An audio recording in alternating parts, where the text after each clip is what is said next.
BR Ambedkar Konaseema జిల్లా రామచంద్రపురం మండలం మరియు రామచంద్రపురం పురపాలక సంఘ పరిధిలో పేదల గృహ నిర్మాణ పథకం అమలులో తీవ్ర అక్రమాలు నిర్లక్ష్యం చోటు చేసుకున్నాయని రాజ్యసభ సభ్యులు పిల్లి సుభాష్ చంద్రబోస్ మీడియా ముందు ఆరోపించారు. రామచంద్రపురం పట్టణ మున్సిపల్ పరిధిలో నివసించే గృహ నిర్మాణ లబ్ధిదారులకు పట్టణానికి దూరంగా ఉన్న వెల్ల ఉండూరు, హసన్బాద, వెల్లసావారం తదితర గ్రామాల్లో ఇండ్ల స్థలాలు కేటాయించడం జరిగిందని, విషయం వాస్తవమేనా అని ప్రశ్నించారు. ఇదే సమయంలో గృహ నిర్మాణం పేరుతో లబ్ధిదారుల నుండి ఎంఈపీఎంఈ అధికారులు కాంట్రాక్టర్లకు భారీ మొత్తాలు వసూలు చేశారని తెలిపారు. బి వెంకటరమణ కాంట్రాక్టర్ కు 86,63,000 రూపాయలు, శ్రీనివాస్ కాంట్రాక్టర్ కు 14,80,000 రూపాయలు, షేర్వెల్ టెక్నాలజీ సంస్థకు 21,50,000 రూపాయలు, మొత్తం కలిపి 1,22,93,000 రూపాయల లబ్ధిదారుల నుండి వసూలు చేసినప్పటికీ ఇప్పటివరకు గృహ నిర్మాణం ప్రారంభం కాకపోవడం అత్యంత దారుణమని విమర్శించారు.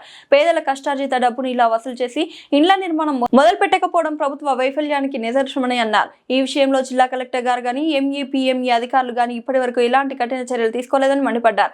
ఈ వ్యవహారంపై సమగ్ర విచారణ జరిపి బాధ్యులైన అధికారులపై మరియు కాంట్రాక్టర్లపై తక్షణ కఠిన చర్యలు తీసుకోవాలని డిమాండ్ చేశారు. పేదలకు న్యాయం జరిగే వరకు తాము ఈ అంశాన్ని వదిలిపెట్టేది లేదని స్పష్టం చేశారు. 21/1/2026 తేదీన జరిగే జిల్లా పరిషత్ సర్వసభ్య సమావేశంలో ఈ అంశంపై జిల్లా కలెక్టర్ లేదా ఎంఈపీఎంఈ అధికారులు స్పష్టమైన సమాధానం ఇవ్వవలసిందని పిల్లి సుభాష్ చంద్రబోస్ డిమాండ్ చేశారు.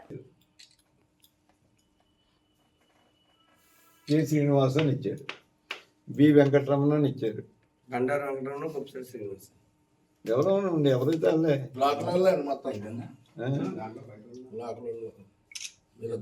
అంటే ఏదైనా షేర్వాల్ టెక్నాలజీ నెల్లూరు అంటారు. Good morning all of my journalist friends, both print and electronic media. ఈరోజు నేను అందరినీ పిలవడానికి గల కారణం ఏంటంటే, రామచంద్రపురం పురపాలక సంఘంలో దాదాపు 3-4 సంవత్సరాల క్రితం జరిగినటువంటి పేద ప్రజలు దోచుకున్న విధానం ఇదేంటంటే, ఈ రాష్ట్ర పూర్వ ముఖ్యమంత్రి గారు డాక్టర్ శ్రీ జగన్మోహన్ రెడ్డి గారు పేద ప్రజలందరికీ కూడా దాదాపుగా 35 లక్షల మందికి 35,65,000 మందికి గృహ నిర్మాణం కొరకు ఇంటి పట్టాలు ఇవ్వటం, కొంతమందికి గృహాలు కూడా మంజూరు చేయడం జరిగింది. అట్లాగే రామచంద్రపురం పట్టణానికి సంబంధించి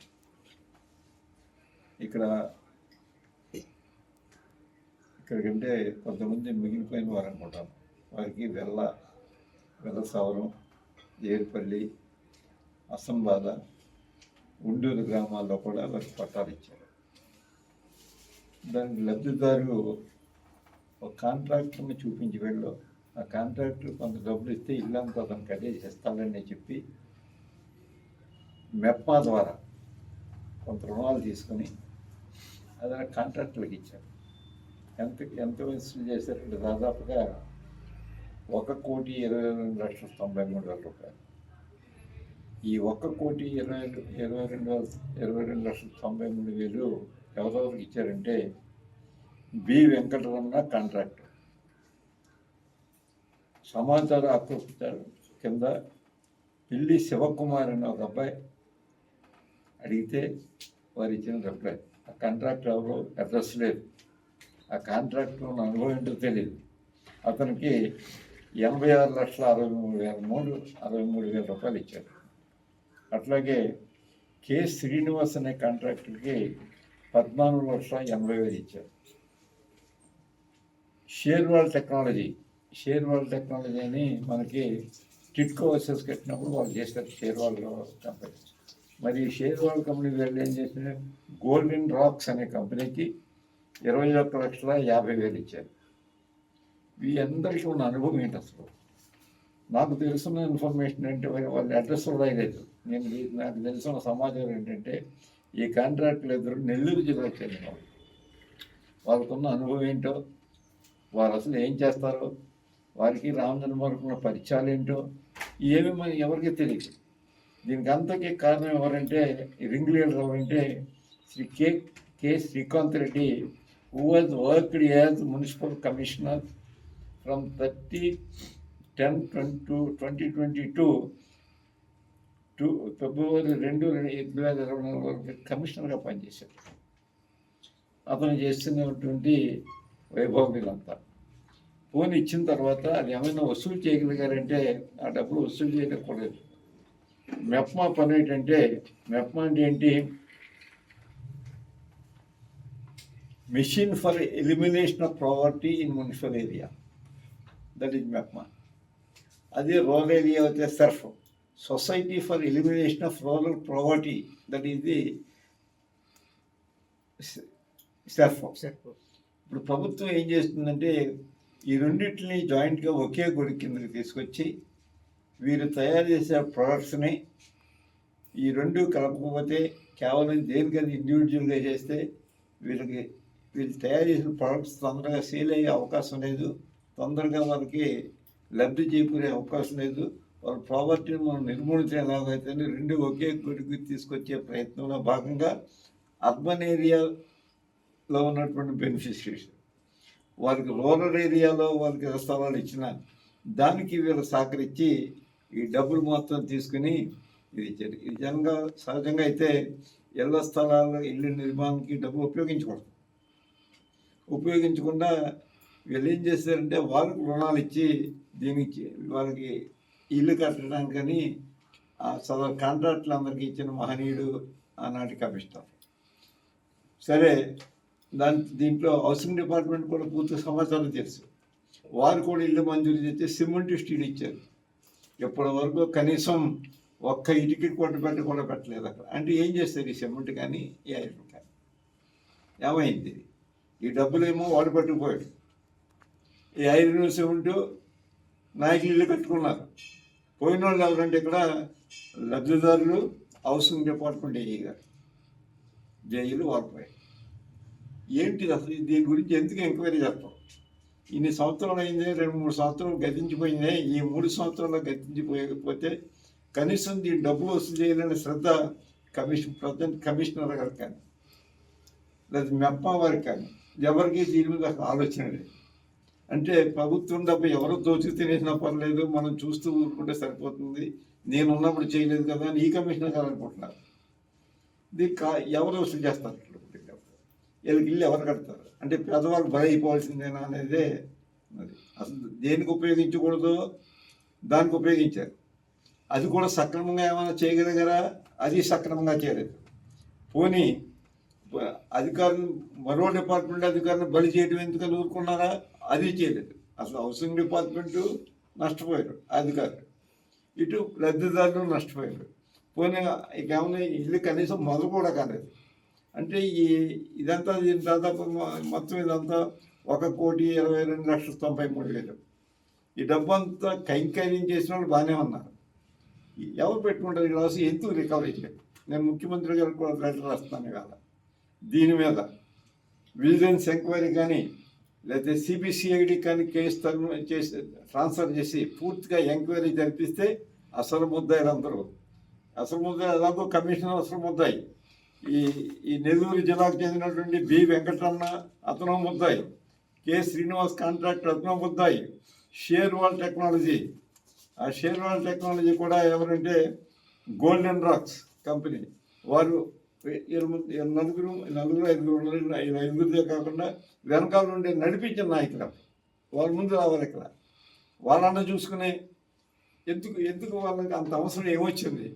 ఇటు హౌసింగ్ డిపార్ట్మెంట్ని ఇబ్బంది పెడుతున్నారు, ఇటు పేద ప్రజలు ఇబ్బంది పెడుతున్నారు. ఖచ్చితంగా దీని మీద పూర్తిగా ఎంక్వైరీ చేసి either the enquiry may be conducted either vigilance or CBCID రెండింటి మీద ఏదో ఒకటి ముఖ్యమంత్రి గారు నేమని కూడా లెటర్ రాస్తున్నాను నేను. ఎవరు ఎంతకాలం దోచుకు తింటారు? ఇది ఎంతకాలం పీడిస్తారు ఈ పేద ప్రజలందరినీ? ఇక్కడ పేద ప్రజలను పీడించడానికి డైవర్ట్ ఎవరు చేయమన్నారు మిమ్మల్ని? మెప్మా డబ్బులు తీసుకొచ్చి డైవర్ట్ చేయవలసిన అవసరం ఏమొచ్చింది? అది హౌసింగ్ డిపార్ట్మెంట్ సంబంధం వాళ్ళు డబ్బు కట్టారు కాబట్టి వాళ్ళు ఇల్లు శాంక్షన్ ఇచ్చేసారు. డబ్బు ఎక్కడిదో వారు అడగలేదు. ఈ కుంభకోణానికి మందు కూడా బాధ్యత ఉంది కదా. అక్కడ municipality is a permanent body, municipality కూడా పర్మనెంట్ బాడీ. అక్కడ కమిషనర్ చేసినప్పుడు దాన్ని ఇప్పటికైనా మీరు కూడా ఎందుకు ప్రయత్నం చేయట్లేదు? ఇవన్నిటి మీద పూర్తిగా కనీసం మరి ముఖ్యమంత్రి గారి దృష్టికి తీసుకెళ్లే వరకు మీరు ఎవరు పనిచేయరా? అవసరం అయితే దీన్ని కేంద్ర ప్రభుత్వం, కేంద్ర ఆర్థిక శాఖ మంత్రి దృష్టికి కూడా తీసుకెళ్ళి మెప్మా పని ఏంటి? ఎవరు పేదరికాన్ని ఎరాడికేట్ చేయమని మెప్మా పని, మరింత పేదవాళ్ళంతగా తయారు చేయమన్నా ఈ డ్యూటీ. వాళ్ళు చాలా క్లియర్ ఇన్స్ట్రక్షన్స్ ఉన్నాయి. అవసరమైతే గృహిణుడు సెల్ఫ్ హెల్ప్ గ్రూప్స్ ద్వారా తయారు చేసే వస్తువులకి ఇంకా నాణ్యత లేకపోతే వాళ్ళకి స్కిల్ డెవలప్మెంట్ పెట్టి స్కిల్ మాస్టర్స్గా తయారు చేయవలసిన పూచి మెప్మా. ఆ స్కిల్ మాస్టర్స్గా తయారు చేయవలసిన పూచి వాళ్ళదైనప్పటికీ దాని గురించి పట్టించుకోలేదు. ఈ డబ్బులు తీసుకొచ్చి వీళ్ళు తినేయడానికి ఏదైతే డైరెక్ట్గా తినేయడానికి ఆధారంగా ఉంటుందో, డైరెక్ట్గా తినేయడానికి అనుకూలంగా ఉంటుందో ఆ కార్యక్రమం చేసి ఈ కోట్లాది 1,23,00,000 అంటే చిన్న విషయం కాదు. ఇక్కడ రామచంద్రపురం లాంటి చిన్న పట్టణంలో ఇల్లు కట్టుకోలేని స్థితిలో ఉన్నటువంటి పేదవాళ్ళని మరి 1,25,00,000 వరకు వీళ్ళు కైంకర్యం చేశారంటే, కైంకర్యం చేసిన వాళ్ళందరినీ కూడా ముద్దాయిలుగా కోర్టులో నిలబెట్టినప్పుడే కొంతవరకు ఈ దోపిడీలు ఆగుతాయి. అంతే తప్ప సంవత్సరాలు తరబడి దీన్ని గెంటుకుపోవడం, నాది కాదు పని నేనివ్వలేదని ఇప్పుడు కమిషన్ అనుకోవడం తప్పే. మరి ఆ కమిషన్ గారు నేను ఎలాగో సంవత్సరం ఉన్నాను, 6 నెలల్లో పోతాను కాబట్టి మనం ఏదో దోసితే పోదామని అతను అనుకోవడం, ఇవన్నీ తప్పు. కాబట్టి దీని మీద మరి ముఖ్యమంత్రి గారి దృష్టికి తీసుకెళ్తున్నాను. ఖచ్చితంగా దీని మీద ఎంక్వైరీ చేసి either CBCID or vigilance commission enquiry వేసి అందరినీ కూడా మరి బోనెక్కించవలసిందే. వీళ్ళందరినీ వీళ్ళ వెనకాల ఉన్న నాయకుల్ని వీళ్ళు ఇల్లు కట్టుకున్నాక పేదవాళ్ళ మీద సిమెంట్ మీరు డ్రా చేసుకోవడం, మీరు ఇల్లు నిర్మించుకోవడానికి పేదవాళ్ళ ఇల్లు మీద ఐరన్ తీసుకోవడం, ఇదా పని. మీరు హౌసింగ్ నిర్దాక్షిణ్యంగా కొంతమంది వెళ్ళిపోయేటప్పుడు మన గొడవ అతని మీద 40 లక్షల రూపాయలు సొంతంగా కట్టుకున్నాడు వాళ్ళ డిపార్ట్మెంట్కి. మరి ఈ పనులు చేస్తూ ఉన్నప్పుడు ఎందుకు లీవ్ విడిచిపెట్టాలి? మా పార్టీ ఇట్లా ఏ పార్టీ అయినా తలచుద్దాం. ముందు ఖచ్చితంగా దీని మీద ఎవరెవరు ఉన్నారో వాళ్ళందరినీ శిక్షించవలసిందే. దీంట్లో అదే పేద కూడా మా పార్టీ వాళ్ళే. ఇలా దీంట్లో తినేసిన నాయకులు మా పార్టీ వాళ్ళని మేము చూస్తూ ఊరుకుంటే పేదవాళ్ళని ఎవరు రక్షిస్తారు? ఖచ్చితంగా వాళ్ళు మా పార్టీ వాళ్ళే. తిరిగి వెంటనే ఆ డబ్బులు వసూలు చేసి హౌసింగ్ డిపార్ట్మెంట్ ద్వారా ఇళ్ళైనా కట్టించాలి, లేకపోతే మెప్మా డబ్బులు డైవర్ట్ చేయకూడదు. కాబట్టి ఆ డబ్బులతో వాళ్ళకి ఇవ్వాల్సిందే, వాళ్ళతో ఇచ్చి చిరు వ్యాపారులతో పెట్టించవలసిందే. దీని గురించి కమిషన్ కోరుతున్నాను. వెంటనే మేము ఏదో నోటీస్ ఇచ్చామండి అయిపోతుందంటే తూర్పుగోదావరి జిల్లా కలెక్టర్కి అయితే మన doctor BR Ambedkar district collector గారు కూడా లెటర్ పెట్టిందండి. రాత్రి మెయిల్ పంపించాను. ఈ అవినీతి అంతా ఈ వైసీపీ గవర్నమెంట్లో జరిగిందంటారా మీరు? అంతే, అప్పుడే జరిగింది. గవర్నమెంట్కి సంబంధం ఏంటి? ఇది గవర్నమెంట్ సంబంధం. రామచంద్రపురం పురపాలక సంఘం 20-25 మధ్యలో జరిగింది. 20-25 మధ్యలో జరిగింది. మరి అప్పుడు బయటకు రానివారు కాదు. ఎప్పటికైనా నాకు తెలిసిందంటే కలెక్టర్ గారు నోటీస్ ఇచ్చారు వీళ్ళకి. సార్ ఇప్పుడు మీ పార్టీ సంబంధించిన మా పార్టీ కాదు ఎవరిని అడుగుతాను. మీ చైర్పర్సన్ ఉన్నారు కదా, వాళ్ళు కూడా తెలియదు అంటారు. ఇది తెలియకపోవచ్చు. చైర్పర్సన్ సంతకాలు ప్రతి ఫైల్ మీద సంతకం ఉండదు కదా. చైర్పర్సన్ కూడా తెలియకపోవచ్చు, తెలియకుండా జరుగుండొచ్చు. మున్సిపల్ కమిషనర్ చైర్పర్సన్ దృష్టికి తీసుకురాకుండా చేస్తారండి. ఎవరు అంత ధైర్యంగా చేయగలరా? చేయగల శక్తివంతులలో చేయగల శక్తివంతులలో. Who is the backbone of that issue? Chairperson signature is not necessary for all the files. On all the files. అన్ని ఫైల్స్ మీద చైర్పర్సన్ చూడరు. అంచేది వీళ్ళు అంత పనోళ్ళు అంటే అంత పనోళ్ళే. దాంట్లో నేను కాదని అన్నా. మీరు అనే దాంట్లో ఇల్లు కట్టుకున్నారు అనే ఆరోపణ చేస్తూ ఉన్నారు. ఇందులో నుంచి ఇల్లు కట్టేసుకునే అంత ధైర్యం ఎవరికి ఉంటుంది? ఎవరికి ఉండదు చెప్తారు. రేపు పొద్దున ఎంక్వైరీలో తేలుతుంది సార్. ఈ సిమెంట్ అంతా ఏమైపోయింది? మరి సిమెంట్ డ్రా చేశారు, ఐరన్ డ్రా చేశారు, ఇదంతా ఎవరికైనా నమ్మని నమ్ముకోవాలి. అదన్నా తెలియదు. వెనకాల ముద్ద ఎవరో తేలాలి. వీళ్ళంతా చిరుజోకులే. వీళ్ళేం పెద్ద అధికారులు ఏం కాదు. అసిస్టెంట్ ఇంజనీర్ ఉంటాడు ఇక్కడ, చిన్న ఉద్యోగస్తులే. అంత వాళ్ళని ధైర్యం చేస్తారంటే వెనకాల ఎవరిని విడిపించేదే చేస్తారు. వాళ్ళు కూడా అంత ఒకరు చేసేది ధైర్యం ఉండదు వాళ్ళకి. తెలవండి, తేలితే అన్నీ వస్తాయి. పోయినా ఇంకా వాళ్ళు కూడా ఇంకా నేనే బలవుతున్నాను వాళ్ళు ముందుకు వస్తే మరీ మంచిది. అవునవ్వండి. ఎవరైతే మనకి ముందు వాళ్ళకి డబ్బులు వసూలు చేస్తే వాళ్ళకి బ్యాంక్ వాళ్ళకి కట్టివ్వాల్సిందే. వాళ్ళ ఇద్దరికి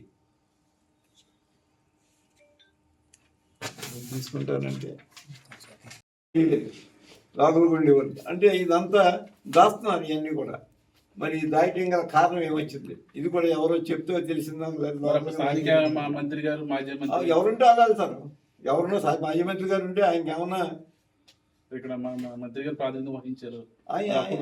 ఆయన దృష్టి కూడా మరి నేను తీసుకెళ్ళి ఇప్పుడు వెళ్తుంది ఆయనకి కూడా. ఇప్పుడు వెళ్తుంది కాబట్టి రేపు మీరు చెప్తారు కాబట్టి అలా చెప్పో తెలుస్తుందో మరి నాకు తెలియదు. ఆయనతో నేనేం మాట్లాడలేదు. మాజీ మంత్రి గారు కూడా తెలిసే ఉండొచ్చు. ఇది ఎందుకు ఊరుకోవాలి? తెలుసుకుంటే మీరు ఇల్లు కట్టుకున్నారని చెప్పేసి ఆరోపణ చేస్తున్నారు. ఎవరైనా చేస్తారు. అదే తేల్చమంటున్నారు. అప్పుడు ఇల్లు కట్టుకున్న ఎవరో చెప్తారు. అప్పుడు ఇల్లు కట్టుకునే సిమెంట్ ఎవరికి లేదు. ఈ సిమెంట్ ఏమైపోయింది? ఈ సిమెంట్ ఎక్కడ అమ్మేశారు? అదే మరి ఎందుకు ఏ బలి అయిపోవాలి? ఇక్కడి నుంచి ట్రాన్స్ఫర్ అయిన ఏ బలి అయిపోయాడు. అతను ఎవరు రక్షిస్తారు? అతను ఇంట్లో తేలాలి. దీని మీద ఎంక్వైరీ జరిపించాలి. సిబిసిఐడి ఎంక్వైరీ చేయించి ఖచ్చితంగా అరెస్టులు జరిగితే తప్ప ఇటువంటి కుంభకోణాలు ఆగవు అని చెప్పి గౌరవ ముఖ్యమంత్రి గారిని కోరుతున్నాను. దీని మీద సిబిసిఐడి ఎంక్వైరీ చేయించి దీంట్లో ఎవరెవరు ఉన్నారు, దాంట్లో పెద్దవాళ్ళు ఎవరున్నా సరే వెనకాడవలసిన అవసరమే లేదు. యువత పేద ప్రజలు అంటే మా పార్టీ వాళ్ళే. వాళ్ళ నాశనం అయితే మాత్రం చూస్తూ ఊరుకోం. దాన్ని ఖచ్చితంగా దాన్ని చేయవలసిందే. ముఖ్యమంత్రి దాకా అన్నది ఇది. ఎక్కడ నాయకులు, ఎక్కడ అధికారులు చేసిన పనులు. అంటే మీరు చెప్పేది ఏంటంటే వీళ్ళు పేద ప్రజలే దోచుకున్న వాళ్ళు కూడా మీ వైఎస్ఆర్సీపీకి సంబంధించిన ఉంటే వెళ్తారు అని అంటారు. ఉంటే వెళ్తారు. ఎవరైనా ఉంటే వెళ్ళవలసిందే. మమ్మల్ని తినేమనా? మాకు నాయకత్వం ఇక్కడ జగన్మోహన్ రెడ్డి గారు ఇస్తుంటే నేను ఇక్కడ పేదాలను పడి తినేమనా? ఎవరుండి వెళ్తారు? వాళ్ళు ఇల్లన్న కట్టాలి కదా, దాని మీద శ్రద్ధ ఉండాలి కదా కనీసం.